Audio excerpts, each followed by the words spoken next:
Welcome to health file. చిన్న పెద్ద అనే తేడా లేకుండా ప్రధానంగా వేధించే సమస్య గురక. అసలు గురక అంటే ఏమిటి, దాని లక్షణాలు ఏ విధంగా ఉంటాయి, ఎప్పుడు సమస్యాత్మకంగా పరిగణించాలి ఈ ప్రాబ్లంని, అలాగే దీని ట్రీట్మెంట్ ఏ విధంగా ఉంటుంది, ఇలాంటి అన్ని విషయాలు మనతో పాటు చర్చించడానికి మనతో పాటు ఉన్నారు మా ఈఎన్టీ హాస్పిటల్ డాక్టర్ మేఘనాథ్ గారు ఉన్నారు. అడిగి తెలుసుకుందాం. నమస్తే డాక్టర్. నమస్తే డాక్టర్, అసలు గురక అంటే ఏంటి? అంటే పర్టికులర్గా ఈ ఏజ్ నుంచే స్టార్ట్ అవుతుంది గురక అని ఏమైనా ఉంటుందా? గురక అనేది అప్పుడే పుట్టిన పిల్లల్లో కూడా రావచ్చు, కానీ ఎక్కువగా సంవత్సరం లోపు పిల్లల్లో ఒక కారణం వల్ల చూస్తుంటాము, లెరింగోమలేషియా అంటాము. అలానే 2 ఏళ్ల నుంచి 8 ఏళ్ల వయసులో ఎడినాయిడ్స్ టాన్సిల్స్ వల్ల చూస్తూ ఉంటాము. పెద్దవాళ్ళలో మళ్ళీ అంటే 30-35 సంవత్సరాలు దాటిన తర్వాత బరువు ఎక్కువగా ఉండడం, మన శరీరంలో అధికగా కొవ్వు ఉండడం, కొవ్వు పేరుకుపోవడం, ముఖ్యంగా మెడలో, అలాగే ముక్కుకు సంబంధించిన ఇతర వ్యాధుల్లో కూడా ఈ రకమైనటువంటి గురకని మనం చూస్తూ ఉంటాము. అసలు గురక అంటే మనం గాలి పీల్చుకునేటప్పుడు, గాలిని వదిలినప్పుడు ఒక రకమైనటువంటి లో ఫ్రీక్వెన్సీ శబ్దాన్ని గురక అంటాము. ఇది హై ఫ్రీక్వెన్సీగా వచ్చినట్టయితే అది లంగ్స్ లోపల ఉన్నటువంటి ఇబ్బందిగా మనం గుర్తిస్తాము. మన వాయిస్ బాక్స్ నుంచి ముక్కు మధ్య మార్గంలో ఎక్కడైనా ఒక చోట కానీ 2-3 చోట్ల కానీ బ్లాకేజ్ ఉంటే కనుక అప్పుడు గురక లో ఫ్రీక్వెన్సీలో వస్తుంది. ఇది ముఖ్యంగా నిద్రపోతున్నప్పుడు వస్తుంది. మరీ ఎక్కువ ఇబ్బంది ఉన్నట్టయితే మెలకువగా ఉండి గాలి పీల్చుకునే సమయంలో కూడా ఈ శబ్దాన్ని మనం చూస్తూ ఉంటాం. ఓకే డాక్టర్, పెద్దవాళ్లలో గురక అనేది చాలా కామన్ ప్రాబ్లం, చాలా మందిలో చూస్తూనే ఉంటాం, కానీ చిన్న పిల్లల్లో రావడానికి అసలు రీజన్ ఏంటి? చిన్నపిల్లల్లో అయినా పెద్దవాళ్ళు అయినా సరే ఊపిరి తీసుకునే మార్గం ముక్కు నుంచి వాయిస్ బాక్స్, అంటే ఇక్కడ ఉంటుంది మన వాయిస్ బాక్స్, ఇది ముక్కు నుంచి గాలి వెళ్ళే మార్గం ఈ వాయిస్ బాక్స్ వరకు ఎక్కడైనా సరే బ్లాకేజ్ ఉంటే కనుక గురక వస్తుంది.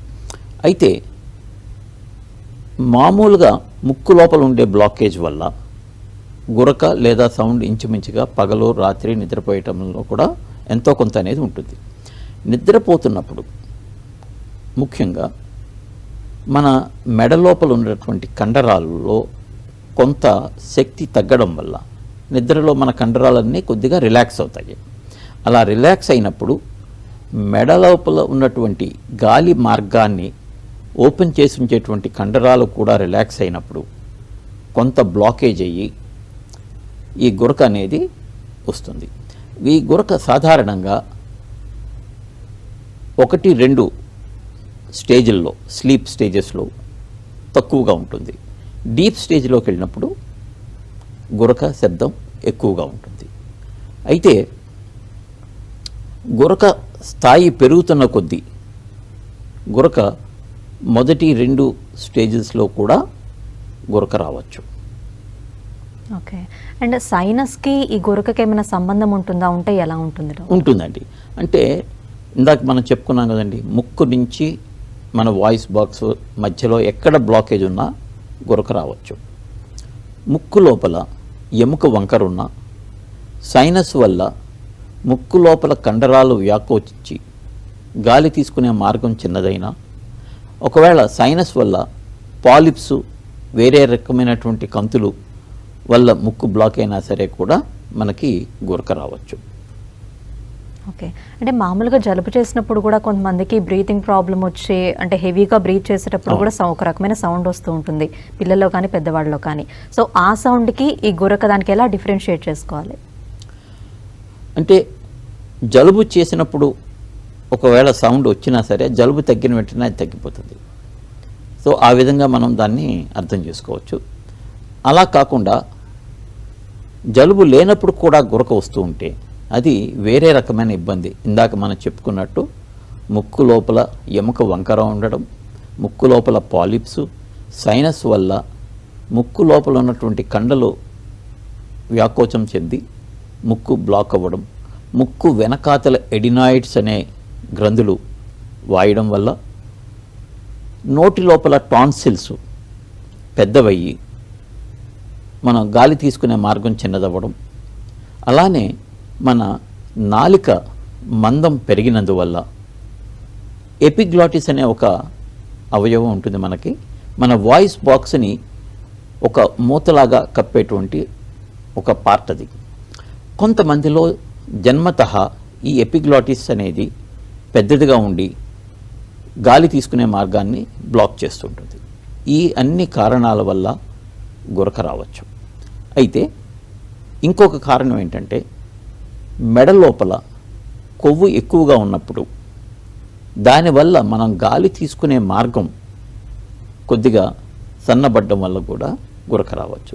వీటన్నిటికంటే కూడా ముఖ్యంగా ఇంకొకటి చాలా కామన్గా మనం చూసేది ఏంటంటే థైరాయిడ్ లోపం వల్ల మన శరీరంలో నీరు పెరగడం వల్ల, కొద్దిగా వెయిట్ పెరగడం వల్ల కూడా ఈ గురక అనేది వస్తూ ఉంటుంది. సో గురక వచ్చినప్పుడు అందరూ చేయవలసింది ఏంటంటే ఫస్ట్ థైరాయిడ్ ఉందా లేదా అని ఒక టెస్ట్ చేయించుకోవాలి, బ్లడ్ టెస్ట్. ఒకవేళ థైరాయిడ్ ఉన్నట్టయితే, థైరాయిడ్ మందులు వాడినట్టయితే గురక పూర్తిగా తగ్గిపోతుందండి. ఓకే డాక్టర్ గారు, కాలర్ రెడీగా ఉన్నారు, మాట్లాడదాం. నారాయణ గారు తిరుపతి నుంచి. నమస్తే అండి. నమస్తే మేడం. డాక్టర్ గారు ఉన్నారు, మీ సమస్య ఏంటో చెప్పండి. నమస్తే డాక్టర్ గారు. నమస్తే నారాయణ గారు, చెప్పండి. సార్, ఈ మా అత్తకి సార్ గురక గురించి కొంచెం కనుక్కోవాలనుకొని కాల్ చేశాము. థైరాయిడ్ టెస్ట్ చేశారా అండి? లేదు, చెక్ చేయలేదు సార్. ఇంకో 50 అబోవ్ ఉంటుంది సార్ ఏజ్. మీరు ఫస్ట్ థైరాయిడ్ టెస్ట్ చేయించండి. Thyroid blood test T3, T4, TSH ఈ 3 టెస్టులు చేసిన తర్వాత ఇవి నార్మల్గా ఉంటే గనక, రెండవది ఆమె బరువు ఎక్కువ ఉన్నారా అన్నది గమనించాలి. బరువు ఎక్కువ ఉంటే కనుక బరువు తగ్గడానికి ప్రయత్నించాలి. ఈ 2 కారణాలని మనం సరిచేసినట్టయితే, ఇంకా గురక వస్తున్నట్టయితే కనుక అప్పుడు మీరు దగ్గరలో ఉన్న ENT వైద్యులను సంప్రదించాలి. ఒకవేళ థైరాయిడ్ రిపోర్టు చేయించిన తర్వాత వీలైతే మాకు పంపించండి, ఒకసారి చూసి ఫోన్లోనే దాని గురించిన సలహా ఇస్తాం. ఓకే డాక్టర్ గారు, ఈ గురక అనేది వచ్చినప్పుడు చిన్నపిల్లల్లో కానీ పెద్ద పిల్లల్లో కానీ ఎలాంటప్పుడు అది ఎక్కువ సమస్యాత్మకంగా మనం భావించవచ్చు? దానికి ఎలాంటి రకమైన టెస్ట్లు అనేవి ఉంటాయి? తప్పకుండా, చాలా మంచి ప్రశ్న అండి ఇది. అంటే చిన్నపిల్లల్లో కానీ పెద్దవాళ్ళలో కానీ గురక ఎప్పుడు ప్రమాదకరమైంది, ఎప్పుడు మామూలు స్థాయి సహజమైనటువంటి గురక, దీన్ని మనం నిర్ధారణ చేసుకోవాలి, డిఫరెన్షియేట్ చేయాలి. అంటే ఒక మనిషి మంచి నిద్రపోతున్నప్పుడు ఒక 6 గంటల నిద్రలో 1 గంట నుంచి 2 గంటల వరకు కొద్దిపాటి గురక పెట్టడం సహజం. అంటే పక్కన ఉన్న వాళ్ళకి ఆ రూమ్లో ఉన్న వాళ్ళకి వినిపించే స్థాయిలో గురక శబ్దం వచ్చినట్టయితే, 6 గంటల నిద్రలో 1 నుంచి 2 గంటల వరకు ఉన్నట్టయితే అది ఇబ్బందికరమైనటువంటి గురక కాదు, అది సహజమైనటువంటి గురక, అందరం పెడతాం అది. అలా కాకుండా ఈ గురక శబ్దం పక్క రూమ్లో ఉన్న వాళ్ళకి కూడా వినిపించేంత ఎక్కువగా ఉంటే దాన్ని హీరోయిక్ స్నోరింగ్ అంటాము. ఇలాంటి లౌడ్ స్నోరింగ్ వల్ల, హీరోయిక్ స్నోరింగ్ వల్ల ఇతర కుటుంబ సభ్యుల ఆరోగ్యం దెబ్బతింటుంది, కాబట్టి దీన్ని సరిచేయాల్సి ఉంటుంది. మూడవది ఏంటంటే అబ్స్ట్రక్టివ్ స్లీప్ యాప్నియా అంటాము. అంటే గురక పెడుతూ పెడుతూ ఒక స్థాయిలో గురక శబ్దం బాగా పెరిగి గాలి తీసుకునే మార్గం పూర్తిగా బ్లాక్ అయిపోయి బ్రీతింగ్ ఆపేయడం జరుగుతుంది. దాన్ని యాప్నియా అంటాం. యాప్నియా అంటే బ్రీతింగ్ 5 సెకండ్ల నుంచి 10 సెకండ్ల పాటు ఆగిపోతే గనక దాన్ని యాప్నియా అంటాము. అంటే ఈ సమయంలో 10-15 సెకండ్లు కనుక బ్రీతింగ్ ఆగిపోయినట్టయితే రక్తంలో ఉండేటువంటి ఆక్సిజన్ శాతం తగ్గిపోవడం, చాలా అతి కష్టం మీద మన ఊపిరి తీసుకునే కండరాలు చాలా శ్రమ పడిన తర్వాత కొంత బ్రీతింగ్ రావడం జరుగుతుంది. దీనికి కారణం ఏంటంటే బ్రీతింగ్ ఆగిపోయినప్పుడు, రక్తంలో ఆక్సిజన్ తగ్గిపోయినప్పుడు మనిషి డీప్ స్టేజ్ నుంచి లైట్ స్టేజ్ ఆఫ్ స్లీప్కి వస్తారనమాట. అంటే నిద్రలో కొంత మెలకు వచ్చేస్తుంది. అలా మెలకువలు వస్తూ వస్తూ వారు నిద్రపోతూ ఉంటారు. ఇది వారికి కూడా తెలియదు. వారు అనుకుంటారు చాలాసేపు పడుకున్నాను, నాకేం లేదు, అంతా బాగా పడుకున్నాను, 8 గంటలు పడుకున్నాను, అయినా ఇంకా నిద్ర వస్తుంది అంటారు. ఎందుచేత అంటే దీన్ని స్లీప్ ఫ్రాగ్మెంటేషన్ అంటాము. అంటే అసంతృప్తి, అసంపూర్ణ నిద్ర. 6 గంటలు 8 గంటలు పడుకున్నా సరే నిద్రలో మన మెదడుకి, శరీరానికి కావలసినటువంటి ఉత్సాహము, ఉత్తేజము తిరిగి రాక మర్నాడు ఉదయం లేచిన తర్వాత కూడా ఇంకా పడుకోవాలని అనిపించడం, ఏ పని చేయాలనిపించకపోవడం, సరైన నిర్ణయాలు తీసుకోకపోవడం, కుటుంబ సభ్యులు మన ఆఫీస్లో ఉండే ఇతర కొలీగ్స్ తోటి సరిగా మాట్లాడకపోవడం, వారితో చికాకు పడడం, వ్యాపారంలో సరైన నిర్ణయాలు తీసుకోకపోవడం, ఇటువంటి లక్షణాలన్నీ వస్తాయి. ఇవన్నీ ఒక ఎత్తైతే ఇలా బ్రీతింగ్ ఆపేసిన సమయంలో గుండెకి, మెదడుకి, ఊపిరితిత్తులకి చాలా ప్రమాదం సంభవించే అవకాశం ఉంటుంది. కొన్ని సందర్భాలలో ఇలా ఊపిరి ఆగిపోవడం ఎక్కువసేపు అయ్యి హార్ట్ మజిల్ కనుక దెబ్బతిన్నట్టయితే ఎరిథిమియాస్ అంటే గుండె కొట్టుకోవడంలో విపరీతమైనటువంటి మార్పులు రావడం, కొన్ని సందర్భాల్లో గుండె కొట్టుకోవడం, ఆగిపోవడం, మరణం కూడా సంభవిస్తుంటుంది. ముఖ్యంగా లావుగా ఉన్నవాళ్ళలో, బాగా గురక పెట్టేవాళ్ళలో తెల్లవారుజామున వచ్చేటువంటి మరణానికి ఇది ఒక కారణం అని చెప్తారు. అంటే మనం పెద్దవాళ్ళలో అయితే గురకని ప్రమాదకరమైనటువంటి గురక లేదా మామూలు గురక అనేది ఈ విధంగా నిర్ధారణ చేసుకోవాలి.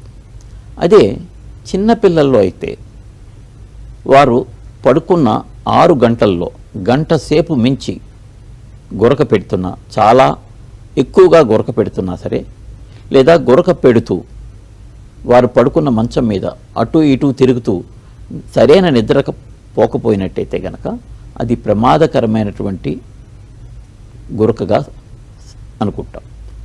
ఈ చిన్నపిల్లల్లో ముఖ్యంగా గురకని సరిచేయకపోయినట్టయితే వారు నేర్చుకునే విషయాల్లో చాలా ఇబ్బందులు ఏర్పడతాయి. అంటే లెర్నింగ్ డిజబిలిటీస్ వస్తాయి.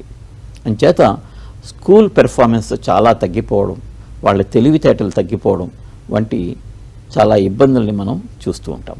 అంచేత చిన్నపిల్లల్లో గురకని ఎట్టి పరిస్థితుల్లోనూ నెగ్లెక్ట్ చేయకూడదు. 6 గంటల నిద్రలో గంట సేపుకి మించి గురక పెడుతున్నా, నిద్రపోతున్నప్పుడు మంచం మీద ఇటు అటు కదులుతున్నా, లేచి కూర్చొని నిద్రపోతున్నా, ఇలాంటివి చేస్తుంటే కనుక అది ప్రమాదకరమైనటువంటి గురకగా మనం గుర్తించాలి. డాక్టర్ కాలర్ రెడీగా ఉన్నారు. హలో, నమస్తే చంద్ర గారు. చెప్పండి మేడం. సార్ డాక్టర్ గారు ఉన్నారు, మీ సమస్య ఏంటో చెప్పండి. సార్ నమస్తే సార్. నమస్తే అండి. సార్ ఏం లేదు సార్, నా చెవులోని చిన్న హోల్ పడిందని 1 month బ్యాక్ నుంచి చీము కారుతుందండి. తర్వాత సిటీ స్కానింగ్ తీపించామండి డాక్టర్ దగ్గర. తీపించినాక ఫ్రంట్ నోస్ లోని నాకు జలుబు వచ్చినప్పటి నుంచి చీము కారడం స్టార్ట్ అయిందండి. జలుబు నుంచి సైనస్ ఆ ప్రాబ్లం ఉంది. ఆ జలుబు ఇన్ఫెక్షన్ అయింది నోస్ దగ్గర. అది చెవు సైడ్ గానీ ఆపరేషన్ చేయాలా అని అంటున్నారండి. ఫస్ట్ చెవు ఆపరేషన్ చేయించుకోవాలని ఒక డాక్టర్ గారు చెప్పారండి. హైదరాబాద్ లోనే చూపించాను. చూపిస్తే తర్వాత కిమ్స్ కి వెళ్తే ఫస్ట్ నోస్ దగ్గర చేయించుకున్నాకనే చెవు దగ్గర చేయించుకోవాలని ఆయన అంటున్నారు. ఏది పర్ఫెక్ట్ అనేది నాకు అర్థం కావట్లేదండి. మీకు చెవిలోంచి చీము కారడం నెల రోజులే అన్నారు కదా? అవునండి. జలుబు ఎప్పటి నుంచి ఉంది? చెవుది నాకు చిన్నప్పుడు 5 years అప్పుడు కారేదండి. తర్వాత ఇంతవరకు ఎప్పుడు లేదు. ఎప్పుడైతే నాకు వర్షంలో ఎక్కువ తడిచినానండి, అప్పటి నుంచి నా పరిచయం జలుబు చేసింది. జలుబు చేసి దాని తర్వాత చెవులో చీము కారడం స్టార్ట్ అయిందండి. కిమ్స్ లో డాక్టర్ గారు ఏం చెప్పారంటే, ఫస్ట్ నోస్ చూపిస్తే మీకు జలుబు చేసినప్పుడే అక్కడ చీము కారుతుంది కదా, మీరు ఫస్ట్ నోస్ దగ్గర చేయించుకోండి, తర్వాత అక్కడ చెవు దగ్గర చేయించుకుందరు అని చెప్పారండి. అది కరెక్ట్ అండి. మీరు ఫస్ట్ ముక్కు ఆపరేషన్ చేయించుకోవాలి. ముక్కు ఆపరేషన్ చేయించుకున్న తర్వాత చెవికి సంబంధించిన మందులు వాడుతూ ఉంటే 3 నెలలు వెయిట్ చేయండి. హోల్ కనుక మూసుకుపోయినట్టయితే మరీ మంచిది, ఏం చేయక్కర్లేదు. అలా కాకుండా హోల్ మూసుకోకపోయినట్టయితే అప్పుడు చెవి ఆపరేషన్ చేసుకోవాలి. నా సలహా ఏంటంటే ఫస్ట్ ముక్కు చేసుకోవాలి, చెవికి మందులు వాడాలి. ఎంచేతంటే 1 month నుంచే చీము కారుతుందన్నారు. చిన్నప్పుడు కారింది, మళ్ళీ కొన్ని సంవత్సరాల పాటు ఏం లేదు కాబట్టి బహుశా అప్పుడు క్లోజ్ అయిపోయి ఉండొచ్చు. ఇప్పుడు కూడా మళ్ళీ క్లోజ్ అయ్యే అవకాశం ఉంది. అంచేత ముక్కుకు సంబంధించిన మందులు మీరు వాడుకోవాలి. మందులు వాడుకొని అవసరమైతే ముక్కు సైనస్ ఆపరేషన్ కూడా చేసుకోవాలి. రైట్ డాక్టర్ గారు, ఇంకో కాలర్ రెడీగా ఉన్నారు. కేశవ్ విజయవాడ నుంచి. నమస్తే కేశవ్ గారు. నమస్తే అండి. డాక్టర్ గారు ఉన్నారు, మీ సమస్య ఏంటో చెప్పండి. నమస్తే అండి డాక్టర్ గారు. నమస్తే అండి కేశవ్ గారు, చెప్పండి. సార్ నేను general health checkup every year చేయిస్తాను సార్. అందులో భాగంగా చేయించినప్పుడు ఏంటంటే మొన్న ముక్కుకి చిన్న కండలాగా పెరిగింది అని చెప్పి అన్నారు సార్. పెరిగిందని చెప్పిన తర్వాత ఆపరేషన్ చేయాలన్నారు. అయితే నేను వేరే డాక్టర్ దగ్గరికి వెళ్తే ఆయన కొంచెం మందులు ఇచ్చారు, వాడాను కానీ బట్ నాకేం డిఫరెన్స్ పెద్ద అనిపించలేదు. కొంచెం అంటే మనకు ఊపిరి పీల్చుకోవడం కొంచెం ఇబ్బంది అవుతుంది, అంటే మరీ ఎక్కువ కాదు, ఇబ్బంది అయితే ఉంది కొంచెం. దానివల్ల ఏంటప్పుడు తలనొప్పి కలుగుతా నీరు హెడ్ ఏక్ కూడా వస్తుంది. ముక్కు స్కానింగ్ చేయించారా అండి కేశవ్ గారు? ముక్కు స్కానింగ్ చేయించారా?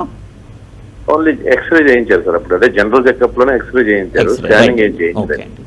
అయితే మీరు చేయాల్సింది ఏంటంటే ముక్కుకి సిటీ స్కాన్ పరీక్ష చేయించుకోవాలండి. Okay sir. అది చేసినప్పుడు ఎక్కడెక్కడ సైనస్ ఇన్ఫెక్షన్ ఉంది, ఏ కండలు పెరిగాయి ఇంకా క్లియర్గా తెలుస్తుంది. దాన్ని బట్టి మీ డాక్టర్ గారు సరైన నిర్ణయం తీసుకుంటారు. ఏదైనా సరే మీరు సిటీ స్కాన్ పరీక్ష చేయించుకుని ఏంటి వైద్యులను కలవండి, వారు మీకు సరైన సలహా ఇవ్వగలుగుతారు. ఒకవేళ మీకు ఇబ్బంది ఉంది అంటే కనుక మీరు ఆపరేషన్ చేయించుకోవాల్సి ఉంటుంది. ఎంచేతంటే మీరు మందులు వాడినా కూడా మీకు అంతగా ఫలితం రాలేదు కాబట్టి బహుశా మీకు ఆపరేషన్ అవసరం పడవచ్చు. రైట్ డాక్టర్, ఇప్పుడు గురక అనేది ఉంది అంటే అది రాకుండా ఎలాంటి మెడికేషన్స్ అనేవి వాడాలి? అంటే శాశ్వత పరిష్కారాలు ఏమైనా ఉన్నాయా? ఏమైనా సర్జరీ ద్వారానే తగ్గుతుందా? ఎలా అసలు గురక అనేది ఒకసారి మొదలైంది అంటే అది తగ్గాలి అంటే దాని కారణాన్ని మనం తొలగించాలి. దీనికి కారణాలు మనం ఒక రోగి తనంతట తానుగా చేసుకోగలిగేవి ఏంటంటే, ఒకటి థైరాయిడ్ లోపం ఉంటే కనుక మందులు వాడుకోవడం, ఊబకాయం, శరీరంలో కొవ్వు లేదా వెయిట్ ఎక్కువగా ఉన్న పరిస్థితుల్లో వెయిట్ తగ్గినట్టయితే కూడా గురక తగ్గిపోతుందండి. ఇవి కాకుండా ముక్కు లోపల ఇబ్బంది అయితే కనుక ఆపరేషన్ తప్ప ఇంకొక మార్గం లేదు. ఎలర్జీ వల్ల గురక వచ్చినట్టయితే కనుక ఎలర్జీకి సంబంధించిన మందులు, యాంటీహిస్టమిన్ ట్యాబ్లెట్లు, ముక్కు లోపలికి ఇంట్రానేసల్ కార్టికోస్టెరాయిడ్ స్ప్రే మందులు వాడినట్టయితే మంచి ఫలితం లభిస్తుంది. అలా కాకుండా టాన్సిల్స్, ఎడినాయిడ్స్ లేదా నాలిక మందం పెరగడం వల్ల, తర్వాత వీలోఫారింగ్స్ అంటాము, అంగటి భాగం అది పెరిగినందువల్ల గురక వచ్చినట్టయితే కనుక దానికి సంబంధించిన ఆపరేషన్ చేసుకోవాల్సి ఉంటుంది. అయితే ఊబకాయం వల్ల లేదా నాలికలో ఫ్యాట్ పెరగడం వల్ల, మందం పెరగడం వల్ల గురక వచ్చిన సందర్భాలలో సిప్యాప్ అనేటువంటి ఒక మెషిన్ లేదా బైప్యాప్ అనేటువంటి మెషిన్ కానీ వాడిన సందర్భంలో కూడా మనకి మంచి ఫలితాలు లభిస్తాయి. ఓకే డాక్టర్, దీనికి శాశ్వత పరిష్కారం ఏమైనా ఉంటుందా? సర్జరీ ద్వారానైనా? శాశ్వత పరిష్కారం అంటే ఆపరేషన్ అవసరం పడుతుంది. ఈ ఆపరేషన్ రిజల్ట్స్ ఒకప్పుడు అంతగా బాగుండేవి కాదు, కానీ ఇప్పుడు ఆధునిక వైద్య పరిజ్ఞానంలో డైస్ అనేటువంటి పరీక్ష చేస్తున్నాము. డ్రగ్ ఇండ్యూస్డ్ స్లీప్ ఎండోస్కోపీ అంటే రోగికి ఆపరేషన్ థియేటర్లో నిద్ర వచ్చేటట్టుగా మందులు ఇస్తాము, ఇంజెక్షన్ ఇస్తాము. అలా నిద్రపోతున్నప్పుడు గురక పెట్టడం మొదలు పెడతారు. అలా గురక పెట్టినప్పుడు వారి నిద్ర ఏ స్థాయిలో ఉన్నది అన్నది ఒక పరికరం ద్వారా గ్రహిస్తూ ఎండోస్కోపీ పరీక్ష చేస్తాము. అంటే గురక ఏ స్థాయిలో పెడుతున్నారో చూస్తాము. తర్వాత గురక పెట్టడానికి కారణమైనటువంటి బ్లాకేజ్ ఎక్కడుంది, ముక్కులో ఉందా, ముక్కు వెనకాతలు ఉందా, టాన్సిల్స్ వలన, నాలిక వలన, లేదా ఎపిగ్లాటిస్ వలన, లేదా మెడలో ఫ్యాట్ ఎక్కువగా ఉండడం వలన అనేది కారణాన్ని, ఒకటి లేదా 2-3 కారణాలు కూడా ఉండొచ్చు, వీటిని గ్రహిస్తాము. ఈ కారణాలని ఆపరేషన్ ద్వారా సరిచేసినట్టయితే కనుక మంచి ఫలితం లభిస్తుందండి. ఇప్పుడు ఒకప్పుడు గురకకి సంబంధించిన ఆపరేషన్లో 40-45% మాత్రమే విజయవంతంగా జరిగేవి. ఇప్పుడు 100-95% వరకు ఈ ఆపరేషన్లో మంచి ఫలితాలతో మనం నిర్వహిస్తున్నాం. ఓకే డాక్టర్, కాలర్ రెడీగా ఉన్నారు. గుడివాడ నుంచి రమగారు. నమస్తే రమగారు. నమస్కారం అండి. మీ ప్రాబ్లం ఏంటో చెప్పండి, డాక్టర్ గారు ఉన్నారు. నమస్తే డాక్టర్ గారు. నమస్తే. నాకు ఉదయం లేవంగానే కొద్దిగా చెవుల్లో సౌండ్ వస్తుందండి. తర్వాత చెవులు ఫుల్ గా ఉన్నట్లుంటాయి. ఈ ప్రాబ్లం నాకు సంవత్సరం నుంచి ఉంటుందండి. అయితే యాంటీ హిస్టమిన్ అని, ముక్కులో గాలి పీల్చుకునేవని అలాంటివన్నీ వాడాను, తగ్గుతుంది, మళ్ళీ కొన్నాళ్ళు అయ్యాక వస్తుంది. అమ్మా, మీకు మీకు ముక్కు లోపల ఎలర్జీ ఉందండి, సైనస్ కూడా ఉన్నట్టుంది. మీరు యాంటీహిస్టమిన్ మందులు, ముక్కు లోపలికి స్ప్రే చేసుకునే మందులు క్రమం తప్పకుండా కొన్ని సంవత్సరాల పాటు వాడాలమ్మా. ఎలర్జీ అనేది రక్తంలో జీన్స్ ద్వారా వచ్చినటువంటి లక్షణం. అది మీ జీవిత కాలం ఉంటుంది. సాధారణంగా 10-12 సంవత్సరాలు దాన్ని మందులతో తొక్కిపెట్టి ఉంచాల్సి ఉంటుందమ్మా. అన్నాళ్ళు మీరు మందులు వాడుకోవాలి. తగ్గిందిగా దాన్ని మానేస్తే ఇది మళ్ళీ తప్పకుండా వస్తుందమ్మా. మీరు వాడుతున్న మందులు సరి అయినవి, దాంతో మీకు ఫలితం కూడా లభించింది. కాబట్టి ఈ మందులు క్రమం తప్పకుండా 6-9 నెలలు వాడిన తర్వాత డాక్టర్ని కలిసి ఈ మందుల డోసు అడ్జస్ట్ చేసుకోవాల్సి ఉంటుంది. మోతాదు కొద్దిగా అవసరమైతే మార్చుకోవాల్సి ఉంటుందమ్మా. 6-9 నెలల తర్వాత డాక్టర్ని మళ్ళీ కలవండి, మందుల డోసు అడ్జస్ట్ చేసుకోండి. కానీ ఈ మందులు మాత్రం కనీసం ఒక 10 సంవత్సరాలు వాడవలసి ఉంటుంది. దీనివల్ల ఎటువంటి దుష్ఫలితాలు ఉండవు, మీ ఆరోగ్యం కూడా బాగుంటుందమ్మా. ఓకే డాక్టర్, ఈ గురక అనేది వంశపారంపర్యంగా వస్తుంది అని కొంతమంది అంటూ ఉంటారు. అసలు ఏది మిత్, ఏది నిజం? అంటే వంశపారంపర్యంగా అందరికీ రాదు. చాలా మందిలో ఫ్యామిలీ హిస్టరీ లేకుండా కూడా మేము చూస్తూ ఉంటాం. అయితే ఇప్పుడు కొన్ని ఊబకాయం అనేది కొన్ని ఫ్యామిలీస్లో ఎక్కువగా చూస్తూ ఉంటాం. అటువంటి సందర్భంలో గురక వంశపారంపర్యంగా వచ్చింది అని మనం అనుకోవచ్చు. అలానే ఇందాక మనం చెప్పుకున్నట్టు ఎపిగ్లాటిస్, మన వాయిస్ బాక్స్ మీద ఒక మూతలాగా ఉండేటువంటి ఒక కండరం ఉండాల్సిన దానికంటే పెద్దది ఉన్నట్టయితే కనుక దానివల్ల కూడా గురక వస్తుంది. ఇది ఈ లక్షణము చాలామందిలో వంశపారంపర్యంగా మనం చూస్తుంటాం. ఏదేమైనా సరే గురకలో 100లో 10 కేసులు వంశపారంపర్యంగా వచ్చినవి ఉంటాయి. మిగతా 90 కేసులు మామూలుగా స్పోరాడిక్ కేసెస్ అంటాము. అది జీన్స్ లేదా వంశపారంపర్యం అనేది ఏ విషయమైనటువంటి సంబంధం ఉండదు. ఓకే డాక్టర్ గారు, ఇప్పుడు గురకతో బాధపడుతున్న వాళ్ళకి మీరు ఇచ్చే సలహాలు, సూచనలు ఏంటి? గురకతో బాధపడుతున్న వాళ్ళు ముఖ్యంగా గమనించవలసింది ఏంటంటే వారి బరువు సరిగ్గా ఉండేటట్టు చూసుకోవాలి. ఆహారం నియంత్రణలో ఉండాలి, బరువు పెరగకుండా చూసుకోవాలి. అలా చూసుకున్న తర్వాత కూడా గురక కంటిన్యూ అయితే థైరాయిడ్ పరీక్ష చేసుకుని థైరాయిడ్ లోపాన్ని సరిచేసుకోవాలి. ఈ రెండూ సరి చేసుకున్న తర్వాత కూడా గురక ఉన్నట్టయితే అది ప్రమాదకరమైనటువంటి గురక. అంటే 6 గంటల నిద్రలో 2 గంటలకు మించి ఎక్కువసేపు గురక పెడుతున్నా, పక్క రూమ్లోకి వినిపించేంత గురక పెడుతున్నా, గురక పెడుతూ బ్రీతింగ్ ఆపేస్తున్నా, ఉదయం లేచిన తర్వాత ఇంకా నిద్రమత్తు ఉండడం, సరిగ్గా పని చేయాలనిపించకపోవడం, పనిచేస్తూ నిద్రలోకి జారిపోవడం, పేపర్ చదువుతూ నిద్రలోకి జారిపోవడం, వర్క్ చేస్తున్నప్పుడు పడుకోవాలనిపించడం, పడుకుండిపోవడం, ఇలాంటివి జరుగుతున్నట్టయితే కనుక వారు తప్పకుండా ట్రీట్మెంట్ తీసుకోవాలి. ఇప్పుడు మన ఆధునిక వైద్య పరిజ్ఞానంలో గురకకి మంచి వైద్యం మనకి లభిస్తుంది. మంచి పరికరాలు కూడా ఉన్నాయి, మంచి రకాల శస్త్రచికిత్సలు కూడా మనకి అందుబాటులోకి వచ్చాయి. అంచేత సరైన ట్రీట్మెంట్ తీసుకుని గురక నుంచి బయటపడాలి. గురక చాలా ప్రాణాంతకమైనది. అంటే మామూలు గురక వల్ల అసలు సమస్య లేదు.